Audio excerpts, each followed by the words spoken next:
online shows are paying, Lamont. You better get you some of this money, brother. No, I do the online work. I do that. Like, I'm not mad at that at all. But I mean, like in person, I was, some people back. I've got booked today, this morning, and it'll be my first in-person show. They say there's practicing social distancing and all those things, but the money was right. So, yeah. Man, I'm just working, man. I know what my audience like. I did some independent films with Master P. A lot of those movies did really well. I'm ambitious. I'm a hustler. I have my own lane. That's the thing about comedy. You wake up every day, you don't know if you're funny that day.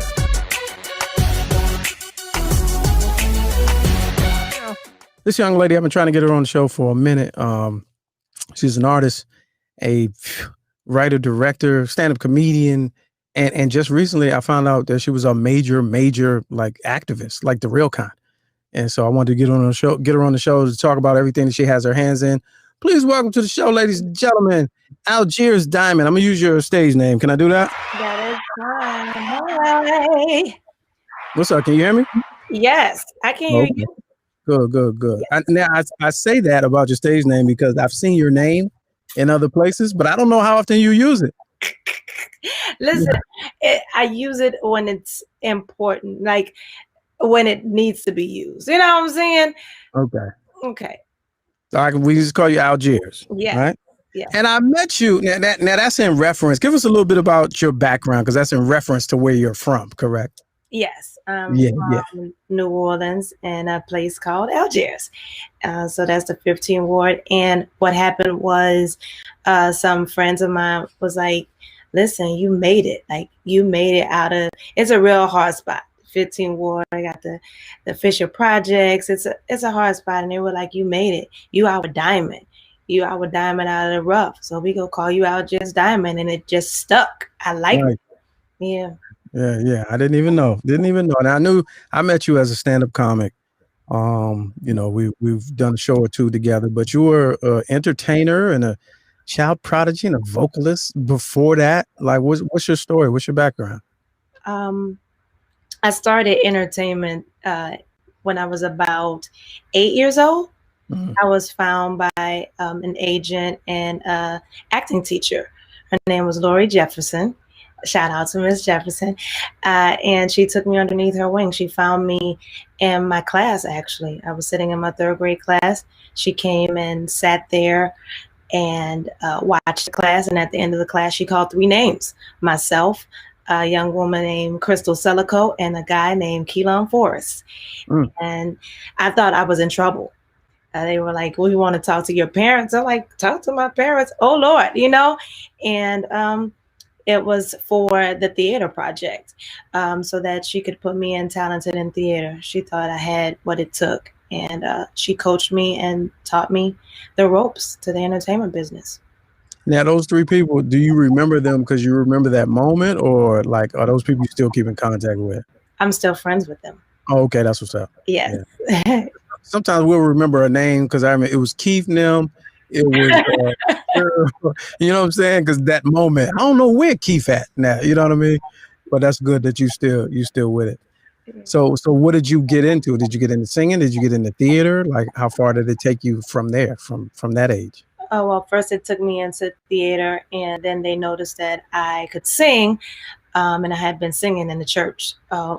Before that. So then I went to New Orleans Center for Creative Arts, where I was taught classical music and how to play the piano, sing. I could not, at that time, you could not do 2 or 3 subjects at that creative arts school. So I went there for music because I had already had the theater. So I had teachers coming into my high school also pulling me out of class.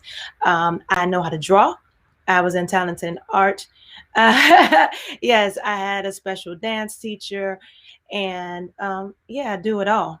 Yeah. How'd you get into comedy though? I got into comedy because I was an actress. As an actress, I did a lot of improv theater and I was always the clown.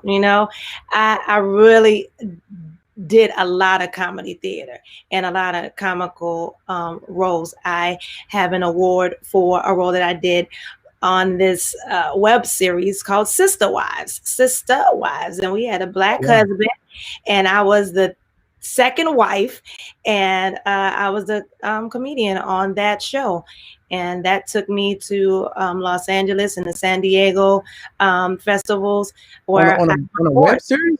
On a web series. On a web series. Oh wow! Yes, and that was before web series were really, really popping. Right. Yeah. So wow. Okay. Abigail, and Abigail just loved her husband, and he could do anything. Oh, that sounds authentic. You know what I mean? It sounds real Southern bellish.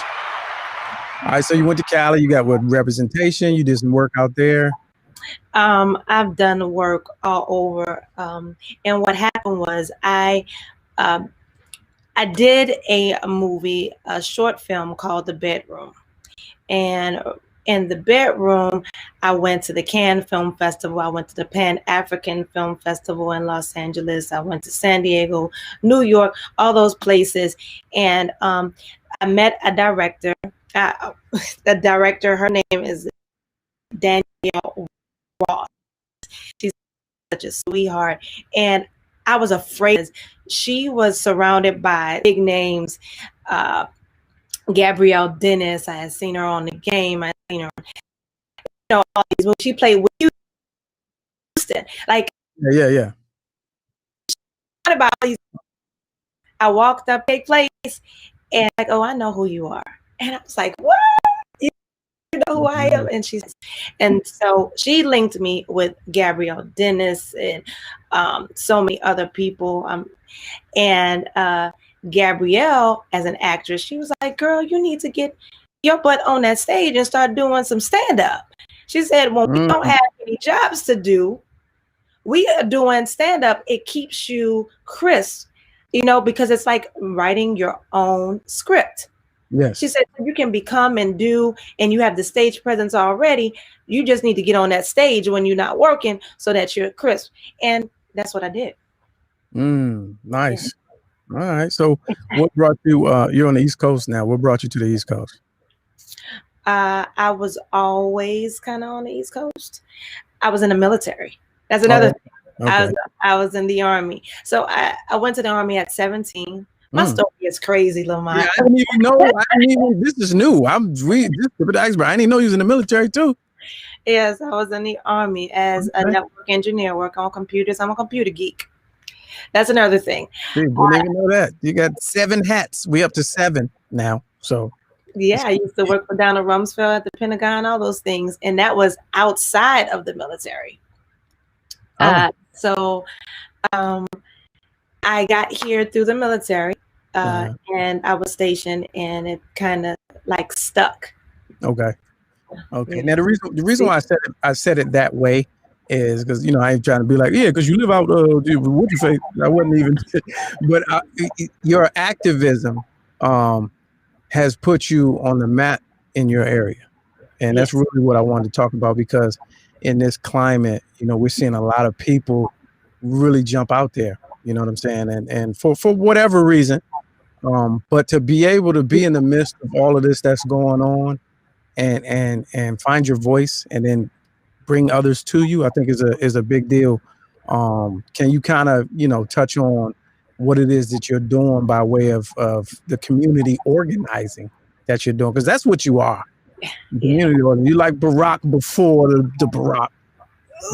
When he was door to door, when he was organizing. 'Cause I seen you with the megaphone, and I seen you out there doing when the situations was really situations this summer, you were front and center. Yes. So I think that needs to be acknowledged. Yeah.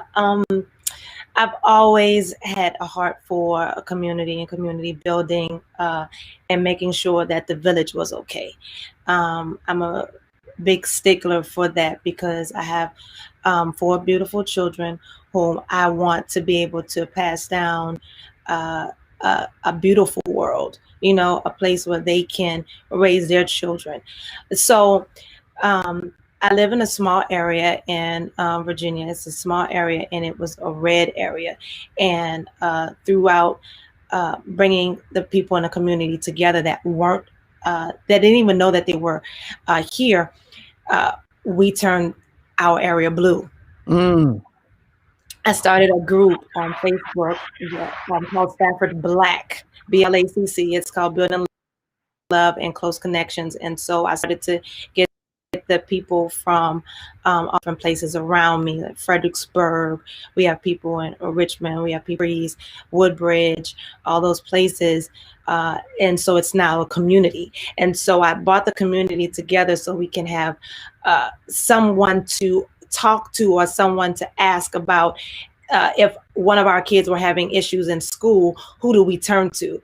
Who do we write to? Who do we complain to? Who can we call and say, listen, my kid is having this issue and y'all need to get down here?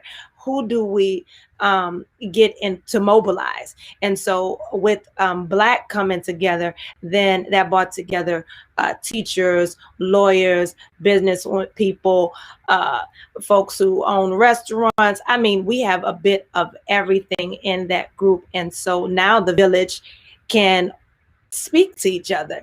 Mm-hmm. Didn't know we was here. I didn't know there was that many Black people around me. You know? Yeah. The group is almost 3,000 people now. And that is the Black people. That's the Black people. It's the Black people. And so we were able to mobilize. I didn't necessarily want to speak, but I was called to speak. And so when you're called, sometimes you just have to do what you are asked to do. I remember that first protest. I did not organize it. I was just there, and they saw that I was a member of the community that was respected. And my husband told me, he said, you need to go up and say something. They're asking. And I said, no, I won't. And it kept going and kept going. And he was like, you have something to say. And so when I got up there, I was able to speak, and the community listened. And then they rallied behind me. And that motivated me to continue to do things in as far as what was going on during this summer with Black Lives Matter. They also had me on their protest in the city of Fredericksburg. And then I staged one of the largest protests in my area, and it was a rolling protest where we rolled from one part of the community to the courthouse building, in which we held a rally there, and it caught a lot of attention there. Yeah, because I think that's what I saw. And I remember reaching out. I mean, early when I started doing this show in the summer, like you were one of the first guests I had in mind, because you were already another eighth hat. You're already doing your own daily live morning show from the crib. Yes. And I was like, okay, that's fly. I was going to try to do this co-broadcast thing. And one of the times I hit you, it was like, yeah, I'm testifying in front of we got a hearing tomorrow. And I was like, oh, you really? You in it. You fine in front of the mayor tomorrow. We taking over the city council. And I was like, okay, yeah, hit me back then. Yes, So we mobilized the group, and so which we had a lot of young protesters who did not have any guidance and know what to do. And so they trusted me, and we were able to get those young people to talking with the sheriff in front of the superintendent of the schools here, in front of the mayor, in front, like the board of supervisors, everyone. We were able to get them all in one room, and we continued those discussions at different times with more young people who wanted to say something and had something to say, voice their concerns. So we were able to get this community activated in a way and such it had never been done before. I have members of the sheriff's department who I'm friends with now, who are like, keep going. We've never seen this type of action happening. We actually were able to fight before the board of supervisors and speak before the supervisors and tell them our gripes and get real change to happen in our area. It starts with your area and it can spread when people see it happening. Now, the last thing that I saw, and I'm not sure if I caught it, but you were running for something, right? Yes, I was running for Virginia District 2 delegate. So it was, oh my goodness, that was the wildest 48 hours of my life, because Jennifer Carroll Foy, a delegate, she is now running for governor of Virginia. Wow. Okay. And so she vacated her seat. And so it was an immediate fill. And the Virginia Democrats needed to put together something immediately in order to find someone to run to replace her against the Republican that went uncontested. And so they gave us listen, I signed up to run about an hour and a half before the shutoff time was. And I garnered 10% of the vote. 10% of the vote, and you came in the last minute right before the bell. 10% of the vote. Wow. And what happened is my area, the area of my district, of the district that I'm in, is only about 10 to 15% of the district. So again, you got everybody. I got everybody. Yeah, everybody in my area. Listen, I went to vote and they showed me a stack of votes that could not be casted because they wanted to vote for me, but they're in my district, but they want to vote for me. And they came out anyway, just to see if there was an inkling that maybe their part of the zip code was able to vote. So you running that battle? You doing it again when it come back around? Yes. Oh, okay. There we go. Did we just get an exclusive? Just got an exclusive. All right. Yeah. I'm not gonna stop because I'm passionate about what I do. I'm passionate about the people.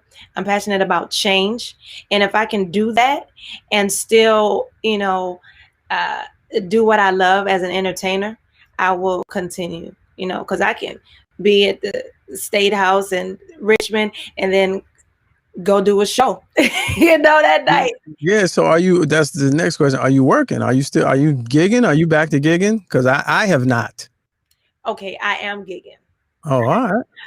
Not on stage. Okay. These online shows are paying, Lamont. You better get you some of this money, brother. No, I do the online work. I do that. Like, I'm not mad at that at all.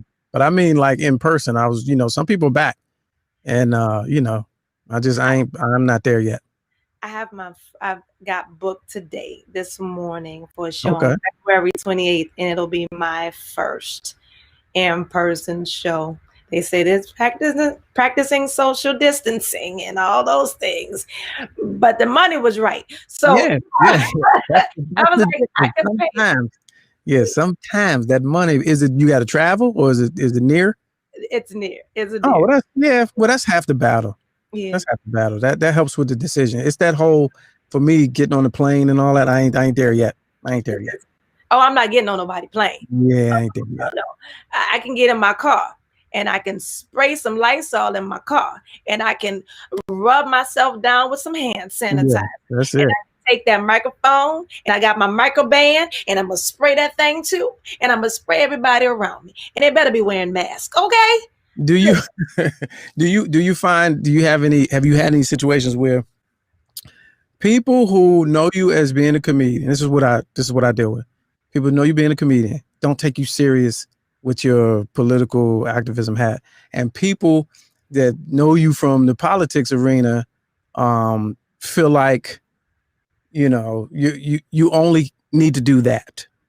I know you as being serious. You have to stay serious all the time. Otherwise, you're going to lose credibility trying to get on the stage and cussing. Do you run into that?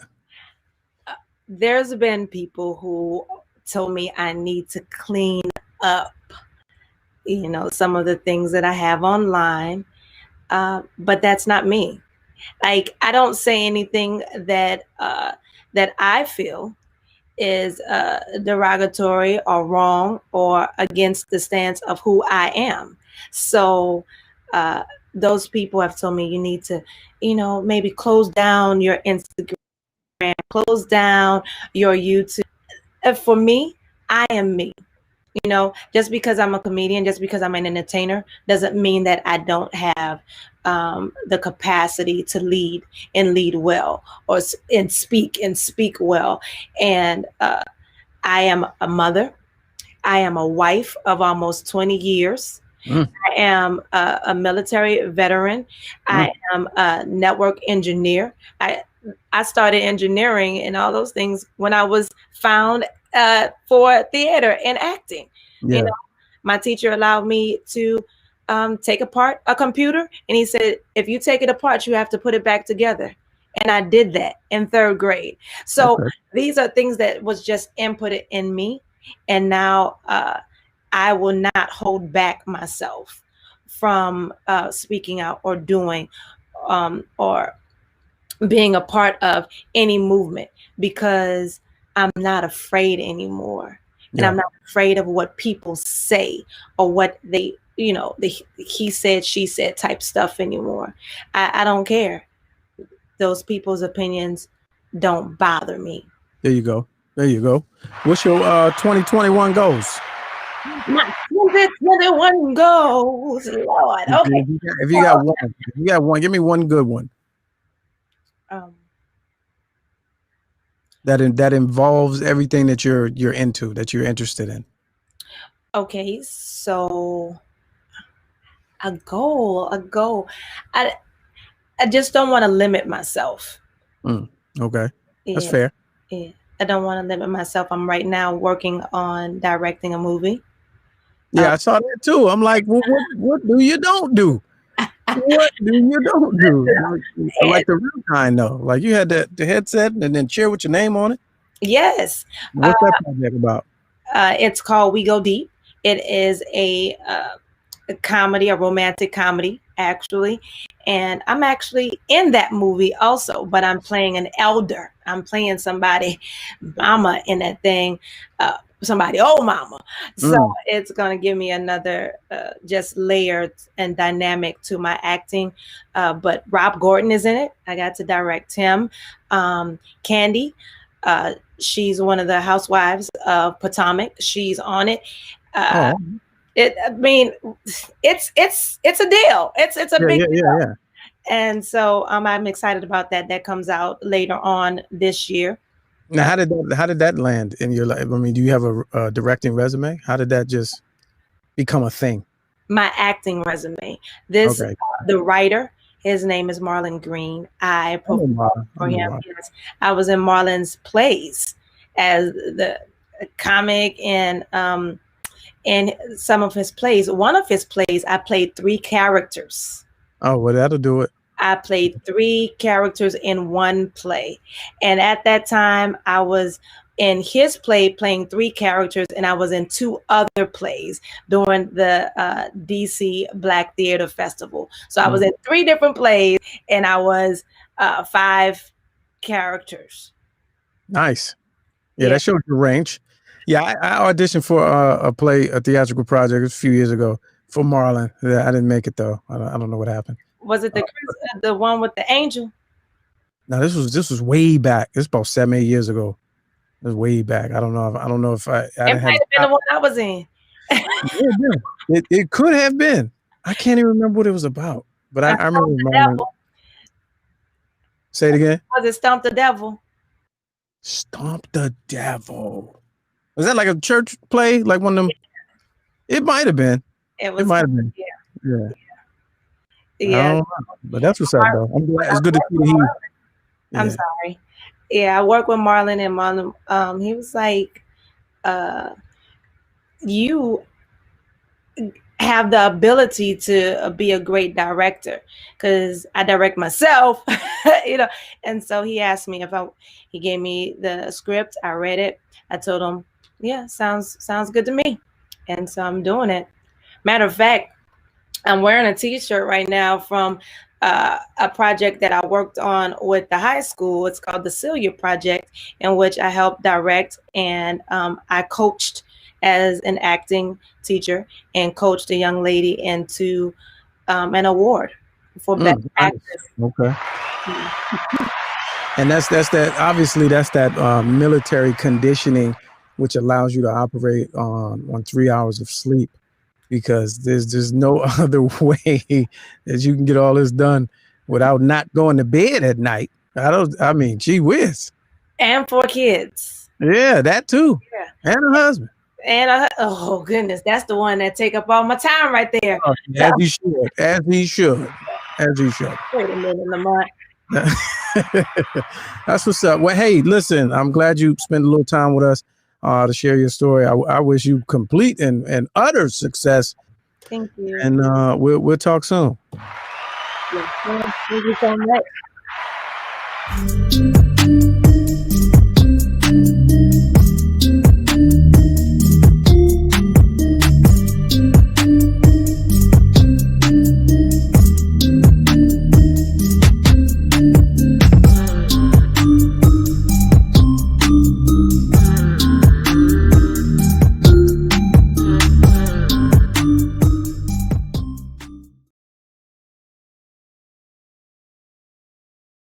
I don't care if it is a closet. You still looking mad efficient.